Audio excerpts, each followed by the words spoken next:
I'm just saying, it's not like I'm hurting anyone, Sam. It takes the edge off. A couple of drinks, a little time at the tables. It's what everybody does. It's all I've ever known. I mean, you know how hard I've been working. Yeah, you've been working a lot, man, and I feel it. I get it too. You ever feel like that edge just doesn't go away? Like, we sit here and numb for an hour and it's still there when we wake up next morning? It helps me sleep, man. I mean, my brain won't shut off about rent or saving for this wedding. It's the only way I get to reset. It's not like there's a thou shall not for having a hobby. I mean, hey, there's a lot of things we're, like, allowed to do. I'm just wondering, like, is this actually giving us rest, or is it just delaying the exhaustion, the stress? It's just a tool, Sam. I know my limits. I believe you think you do, but if you need this tool to survive everyday life, like, are you really becoming the man that your fiance needs, your kids need one day? I mean, everything just feels so heavy lately. I feel like this is the only thing that's not a risk. What if that's the biggest risk in your life?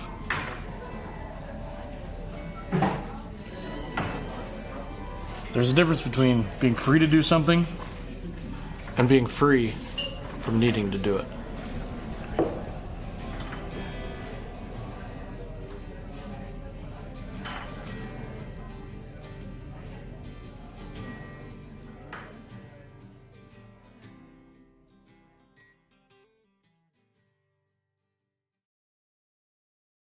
I'm taking a break. That's what I plan on telling people this summer when they ask me if I want a beer or if I want to have a drink. They're going to say I'm taking a break. And what I found as I've been saying that to people for a while now is that they'll say, oh, good for you. Or some people say, well, why are you doing that? And I'll explain for some health reasons and just want to see if I can do it. And I want to recalibrate and rediscover a healthy relationship with alcohol, and that's a big thing in our culture, in our world. You know, we're in a series, we're talking about risky behaviors. Behaviors that in and of themselves are not necessarily bad. In fact, some of them God created for our good, but they become out of balance in our life. They become something that become a dopamine fix for us. They become something that cause this thing to become bigger in our life, where we're starting to trust in it, and they start robbing us from other parts of our life. I do want to say something about that bumper. I found it very disturbing how many of my staff were in that bar. Just not sure what was going on there, but I'm going to look into it. So we're in this series, and understand that this is a series about wisdom. So we've been saying this. Wisdom teaches us to avoid risky behavior. So this is not a series about rules, or if you do this, it's wrong, or it's sinful, or terrible for doing this. This is a series about being smart, about being informed, about asking questions. What do these things do in our life? And what are they taking from my life when they get out of balance, out of control? And what would it look like to take a break? What would it look like to take a step back and fast from it, or set aside it for a season? I'm going to see what it would be like to not have this in my life, if for no other reason, just to see if I can. Now, the one we've been talking about the last couple of weeks, and we want to talk about today, is this thing of alcohol. And we've been seeing the wisdom of the scripture in this verse, for instance. And by the way, as I said a couple of weeks ago, there are 70 verses. There are over 70 verses in the Bible that warn us about alcohol. So listen, if the Bible warns us 70 times about something, maybe we should take a look at it and ask ourselves, is there a potential that this is out of control or unhealthy or out of balance in my life? But look what it says. It says wine is a mocker. That is to say, it's going to make you a fool. It's going to make you something that people will make fun of and roll their eyes at and say, whatever. Wine is a mocker. Strong drink is a brawler. That is to say, it'll get you to fight and do and become something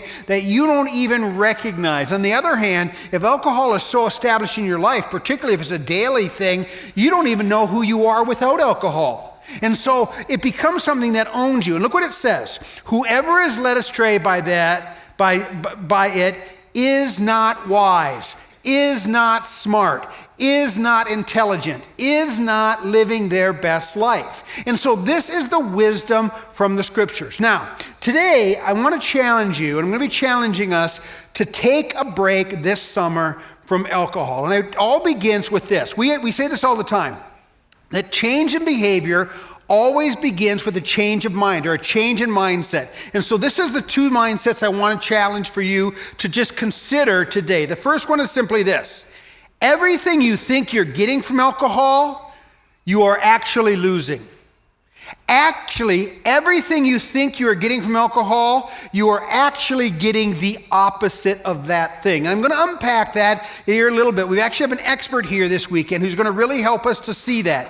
But if this is true, and the reasons you give for why alcohol is part of your life is actually getting you the opposite of what you're actually experiencing, maybe you should take a look. Now, the second thing is this. A huge part of the reason people don't want to do this thing of taking a break from alcohol, they say, you don't understand, it's summer, it's lake life, I got a wedding, I got graduations, I just can't imagine not having alcohol about my life because I'll miss out on something. They're FOMO, fear of missing out. But this is the question I think, and the thinking we should have is actually, we should start to imagine what my life could look like without alcohol. So the question is not, what will I miss out if I don't have alcohol? The better question might be, what am I missing because alcohol is part of my life? What am I missing in terms of energy and activity and relationship? What am I missing in this life? And maybe it would just be a good idea as a spiritual practice to take a break, again, just to see if I can, and maybe to discover what my life would be like without this thing. Now, the verse we've been looking at is this verse from 1 Corinthians chapter 6. Again, this is not about rules. All things are permissible, are allowed. All things are allowed for me, but not all things are helpful. So alcohol is in that category of things that the Bible doesn't say you can't have it. Jesus made wine, all the things. And again, the wine Jesus made was very different than the wine we have today, very different than the alcohol we have today, way less alcoholic. But the point is it's not forbidden, it's permissible, but it's not helpful. It's not beneficial. It does not create the kind of life I want to live. All things are permissible, are lawful for me, are allowed, but I will not be dominated by anything. That is to say, if I'm at the point that I need a drink, I'm at the point that, you know what, I just can't imagine my life. In fact, I'm so annoyed at you right now, Paul, that you just keep bringing this up. Move on. Talk about Jesus or something. Quit talking about this, because this is really starting to annoy me. If that's how you're feeling, I'm talking to you. And a really good question you might ask yourself is, why is this so annoying? Why am I wanting to make fun of it or roll my eyes or just check out? Because it might have a bigger influence in your life than you realize. Now, what I want to do is I want to show the powerful process of transformation that happens when you take something like alcohol and you make a change in your life. And I want to do it by looking at a really cool passage in 2 Peter verse 1. It says this, "For God has given us his divine power and has given us," look at this, "everything we need." And so God has given you what you need, look at this, for a godly life. He has given you the insight, the wisdom, the teaching, the spirit, the community. He's given you what you need for a godly life. So what is a godly life? A godly life is a life in line with God's virtues, his character, his nature, his principles, his teaching. And understand, living a godly life does not cause you to miss out. Living a godly life creates your best life. It creates a life where you have things like goodness and love and justice and peace and relationships and wholeness and meaning and purpose. An ungodly life, a life without God in the center, without God's principles and nature and character defining you, leads to things like chaos and despair and depression and stress and anxiety. So you want a godly life. And this verse says he has given us everything we need for that. Look at this. Through our knowledge. Now, this is a really big word this weekend, because what we're going to find is that knowledge has the power to totally transform us. Knowledge is one of the keys to being self-disciplined. I don't know if this has ever happened to you before, but it happens to me all the time. There are certain things that once I see them, I can't unsee them. Once I look at them, they transform. So one of the things I shared a couple weeks ago is that in my life, alcohol started becoming a bigger role. It was just occasional, and then it was weekend, then it was every weekend. Then it was started in the middle of the week. And I remember there was one time, it was like a Tuesday night, I'm sitting at my house by the fire, drinking a scotch, and I looked at it and I thought to myself, when did I start drinking alone? When did I start drinking by myself? And I have been looking forward to this drink all day. I've been thinking about this all day. Maybe that's not a good thing. And so God led me on a journey for about a year and a half. I've been not drinking this thing. But now here, I've done a bunch of study and research about what alcohol is, what it does, are there really health benefits, all the things. We're going to talk about that in a minute. And now when I look at that scotch, because of the knowledge I have about that, it has moved that scotch for me on the not worth it pile, on the too hard pile. Because I look and I say, I know what this is going to do to me immediately, and that might feel good, but I know what it's going to do to me in a couple hours. I know what it's going to do to my sleep. I know what it's going to do for me for the next 4 days, because it'll take my liver 4 days to get this out of my system. And so for 4 days, I'm going to be under the influence of this thing. Too hard pile, not worth it pile for me. This is what knowledge does. Look at this. He gives us everything we need for a godly life through our knowledge of Him, who has called us, look at this, to glory and goodness. So this is what I want you to see. When things like alcohol or dopamine fixation is out of control in our life, it keeps the goodness and glory of God from being experienced in our life. It keeps us from really experiencing the good things that God wants us to have, the glorious things that we want to have. Some of us have alcohol that we just have it every day. We've got to have it, our couple beers, our drink, our glass of wine, whatever. And what we don't realize is it's shutting us down relationally so that we're not engaging with our kids or our spouse. There are things we used to love to do that we no longer do because we don't realize our energies and our passions are being taken. The goodness and glory gets pushed out. Now watch this. He goes on and he says this. For this reason, because you are called to goodness and glory, make every effort. It takes some effort. It takes a learning, an awareness, an opportunity. You might have to change some environment. You might have to change some friends. You might have to do some changes in your life. Make every effort to add to your faith. So you're here, you believe in Jesus, you got faith. He says add to that faith goodness. That is a desire for the good things God wants to put in my life. I am focused on the best life I can live in Christ. So from faith, we get goodness, and from goodness, we add knowledge. Isn't that interesting? That is to say that there's information that we would learn, that if you would learn about what alcohol is doing in your life, it would change the way you think. It would make you recognize you can't unsee some of this stuff. And that would then give you power to add to knowledge self-control. Because the self-control becomes easier when you recognize what this thing is doing in your life. And from self-control, perseverance, because once self-control gets established, and we start seeing the fruit of a healthy life, an alcohol-free life in this case, we start experiencing the benefits from it, and that allows us to persevere because we're having good results. And the perseverance leads to godliness. And again, what is godliness? A God-focused mind, a God-focused life. His nature and character, His principles define who I am. This then changes what we care about. It then, godliness causes us to grow in mutual affection. So what mutual affection is caring about the things that God cares about. Finding that the alcohol has been numbing us to how much we love our kids, how much we love our spouse, how much we can actually enjoy our profession and our job. Hobbies that have fallen off to the wayside because we don't have the time or the energy. The money we save, because alcohol is expensive, very expensive. And all of a sudden you realize all the things you are missing, you don't talk about FOMO, all the things you are missing because alcohol is out of control in your life. This then gives us the freedom to reach the pinnacle of godliness, which is love. It opens you up to relationship with yourself, with God, and with others, that because you have been numbing with your delivery system of dopamine, in this case alcohol, you don't realize what you are missing. Watch this now, it's so cool.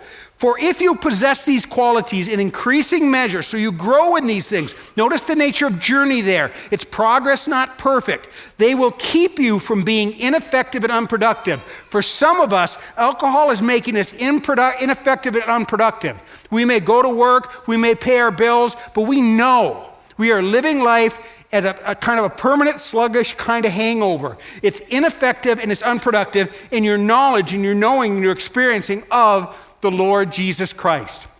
And so this is about learning about what alcohol actually does so that we can make a better choice about what role we want it to play in our life. Now, to do this, we have an expert here, and this is Dr. Doug Matthews. I'm going to invite Dr. Matthews to come on out. Let's welcome Dr. Matthews as he comes out.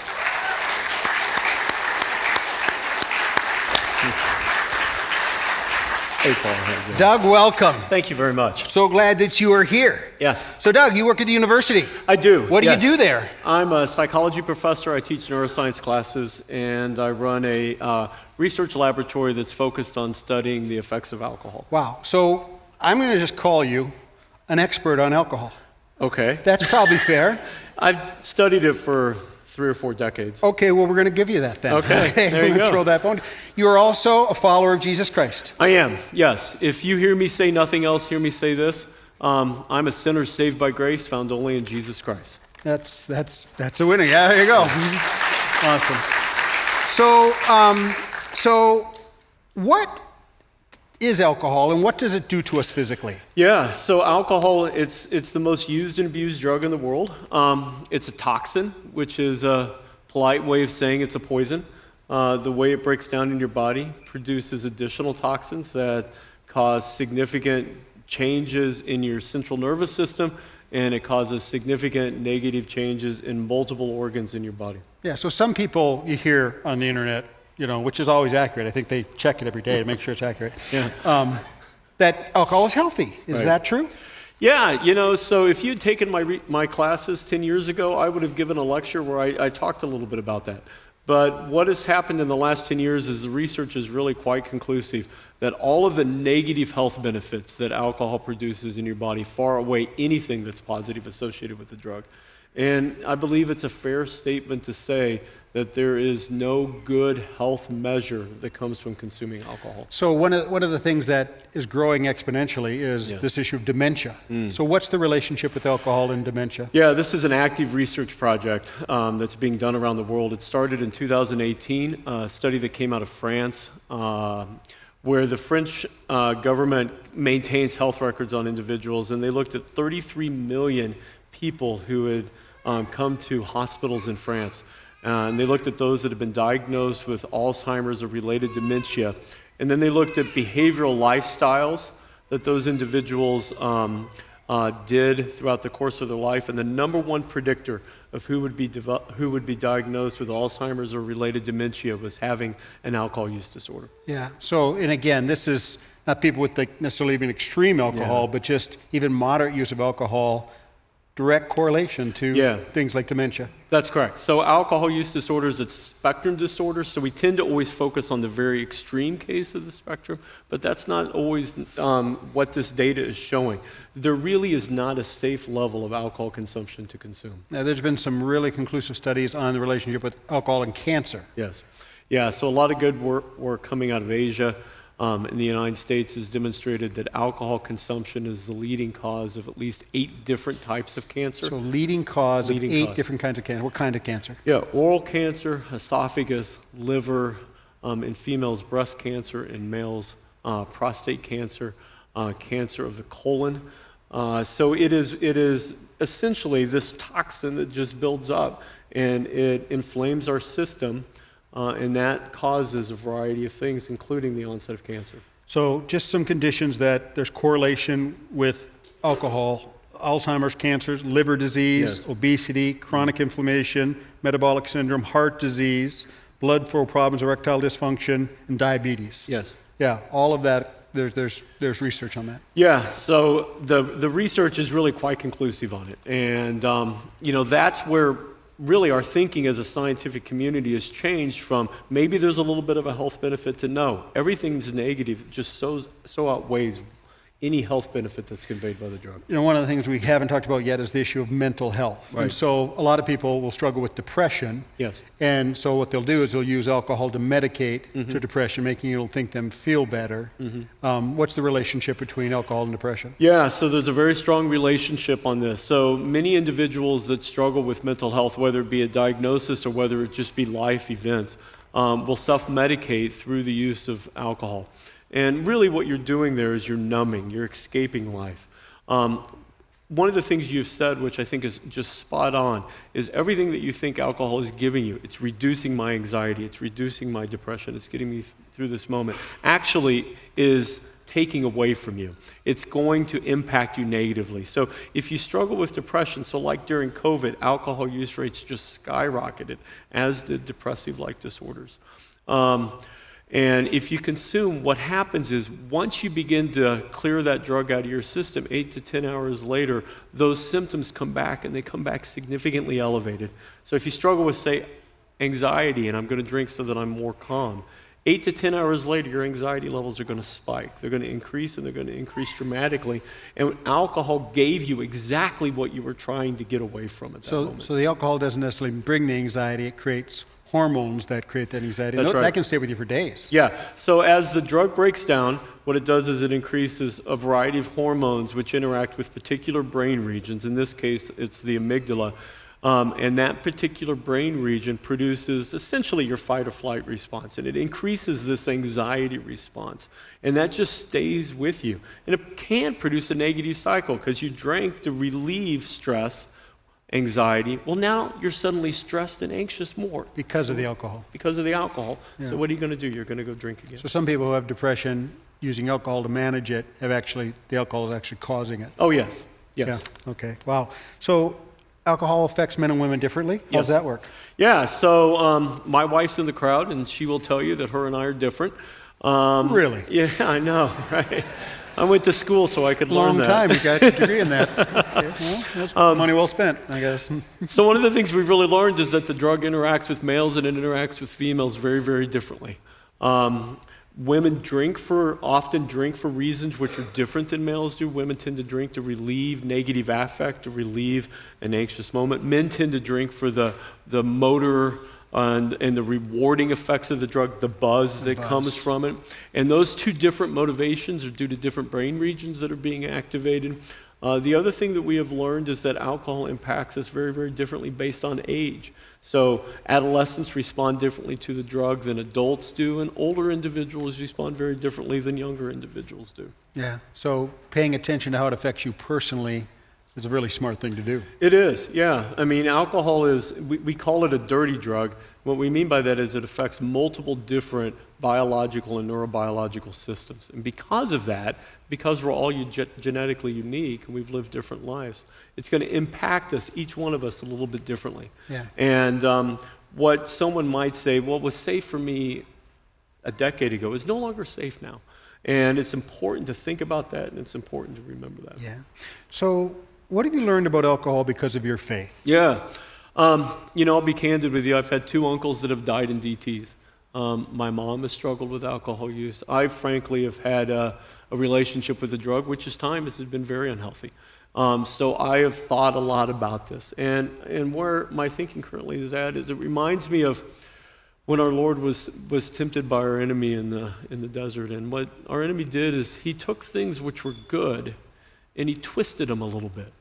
And that was his line of attack.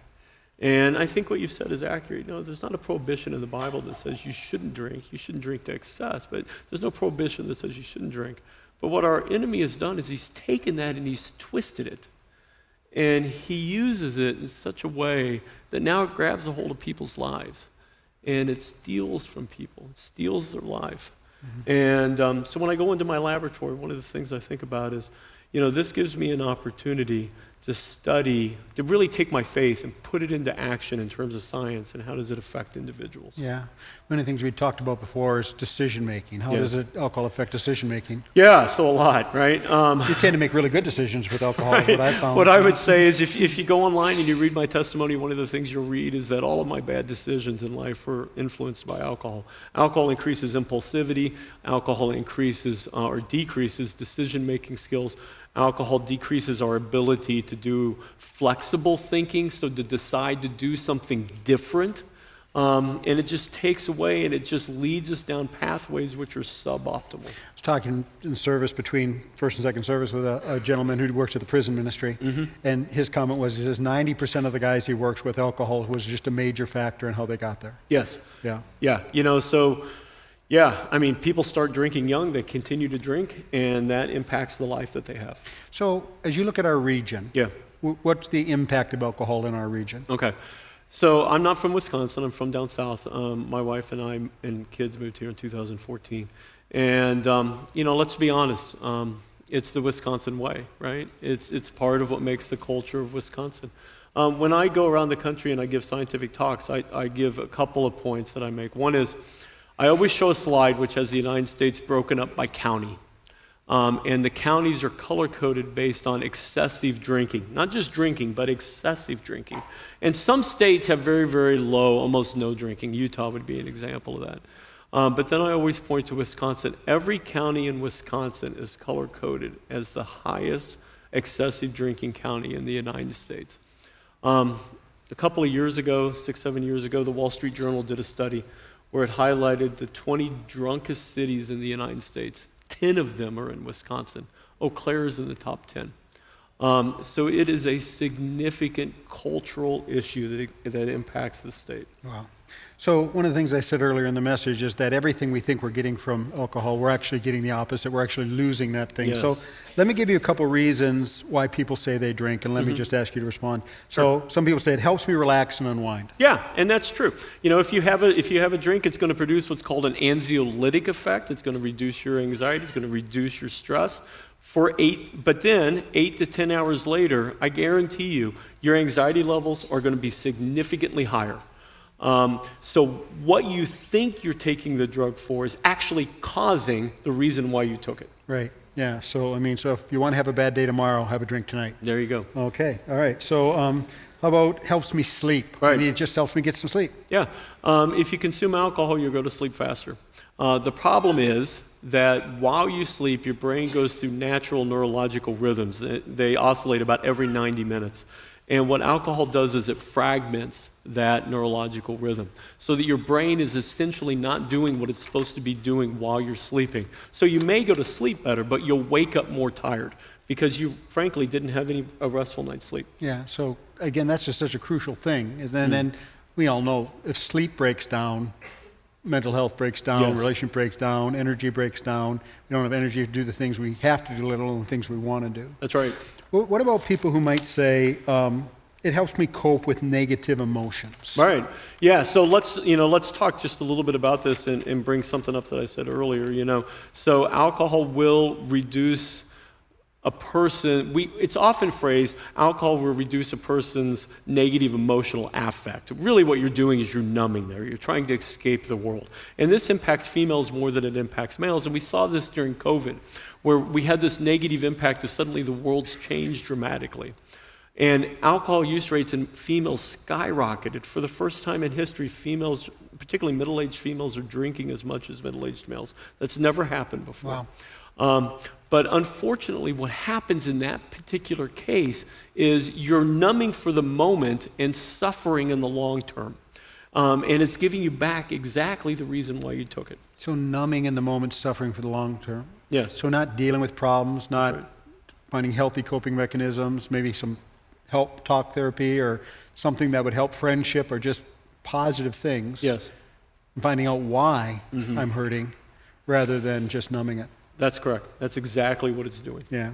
So another big reason people say, listen, it's just part of our tradition, it's our culture. Right. It's just what we do. It's what I can't imagine going to a family function and not having a beer. Yeah. Yeah. And that's true. I mean, as I shared a little bit ago, I mean, alcohol has impacted my family significantly. And my wife and I decided that we were going to be the generation that was going to change that. We didn't want our kids to grow up with that. We didn't want our grandkids to grow up with that. And that's hard. And I'm not going to say we've done it perfectly, because we've not. But we've made the decision, and I would encourage everybody to do a rigorous assessment of saying, the negative things of our family, it stops with us. And it doesn't cascade down through the generations. Yeah. A different relationship. Yeah. That's right. No, it's good. So, we talk about tradition and culture. A lot of times, another word for that is family dysfunction, generational dysfunction. And again, just the courage to say we want to do something different is powerful and just very, very, very good. So we're doing this thing called the alcohol experiment. So there's two challenges. One is just in general to challenge the church to take the summer off from drinking if for no other reason, just to see if you can. But one of the specific things we're doing is we're launching the alcohol experiment. So you can get a copy of this book out in the lobby. You can get it online. You can get a Kindle. You can listen to it if you don't read books. And then there's a website you go to. You sign up, and it's 30 days. And it is such a positive, non-shame-based, knowledge-based approach for you to evaluate what your life would be like without alcohol, for you to develop a new kind of relationship, or maybe no relationship with alcohol, depending on who you are, because it's different for different people. But it's a 30-day challenge, and you can do it by yourself, certainly. You can read through and learn, and that would just be good. You could go online, and if you sign up for it, you get a daily text, daily emails, incredible information. I learned so much by going through this. And I wasn't drinking and I went through it. I learned so much. And then you can sign up for a chat group. And Facebook, there's great ways to connect it, people you don't know. The other thing, and this would be the gold standard, I would think, is that Tuesday night, across the street at the Embodiment Center that the church has just opened this last week, Perry is going to be leading. Perry, our recovery director, is going to be leading a group going through the alcohol experiment. And so this would be an opportunity for you to do it and find support. And it has such practicality. And even things like, what do I say when people ask me if I want to drink? So if just know what you know about this, what would you say to people who are thinking about doing this and they're just not sure and you're just not sure? What would you say? Yeah, I think I'd say three things. The first one is I plan on doing it. I'm coming Tuesday night. I need friends, so come be friends with me. So I'd enjoy that. Yeah. The second thing I'd say is, what do you have to lose?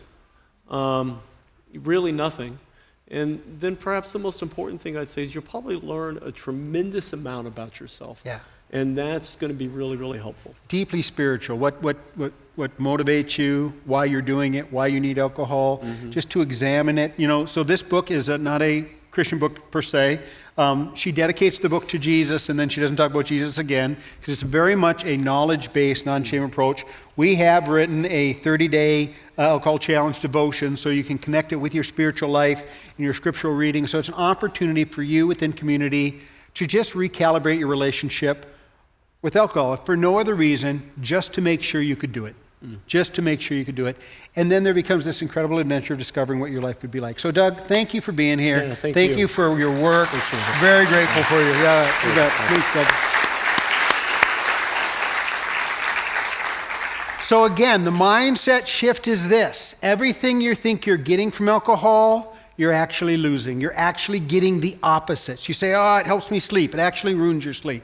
You say, oh my goodness, it helps me connect socially. Actually, the evidence is that it isolates you socially, that you start drinking alone, and it undermines relationships and keeps them superficial. Some people say, well, it makes me brave.